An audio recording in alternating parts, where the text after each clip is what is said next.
1199 free shipping and 10 pieces available in stock and code వచ్చేసి JC348.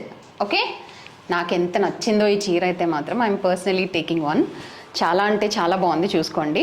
Kanchi cotton అండి fabric, Onam special అనమాట. But generally టెంపుల్స్కి అది విజిట్ చేసినప్పుడు కట్టుకుంటే ఎంత రిచ్గా ఉంటుందో, ఎంత బాగుంటుందో ఆ ఫీల్. ఓకే, శారీ లుక్ అంతా ఇలా ఉంటుంది. ఇలా బార్డర్ మీకు టాప్ వచ్చింది, శారీ లుక్ అంతా ఇలా వచ్చింది. అండ్ చూసుకోండి, రైట్.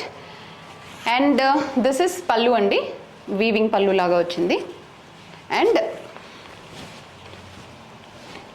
ఇలా చాలా గ్రాండ్గా బ్లౌజ్ వచ్చింది మీకు. Let me show you. ఇదిగో, ఇది బ్లౌజ్. సూపర్గా ఉంది కదా. 1199 free shipping. Okay, 10 pieces only available in stock. మీరు డైరెక్ట్గా jocollections.comకి వెబ్సైట్లోకి వెళ్ళి ఆర్డర్ ప్లేస్ చేసేసేయండి. లైట్ వెయిట్లోనే ఉందండి, బై ద వే, హెవీ ఏం కాదు. Okay, you can feel the fabric. So Kanchi cotton అనమాట, చక్కగా కాంట్రాస్ట్ షేడ్లో మీకు బార్డర్, పళ్ళు అండ్ బ్లౌజ్ వచ్చింది. సూపర్గా ఉంది, గ్రాబ్ చేసుకోండి తొందరగా. 1199 free shipping and S code వచ్చేసి JC348. ఇక్కడ డిస్క్రిప్షన్లో కూడా ఉంటుంది, చూసుకుని డైరెక్ట్గా ఆర్డర్ ప్లేస్ చేసేసేయండి. ఓకేనా, happy online shopping with us.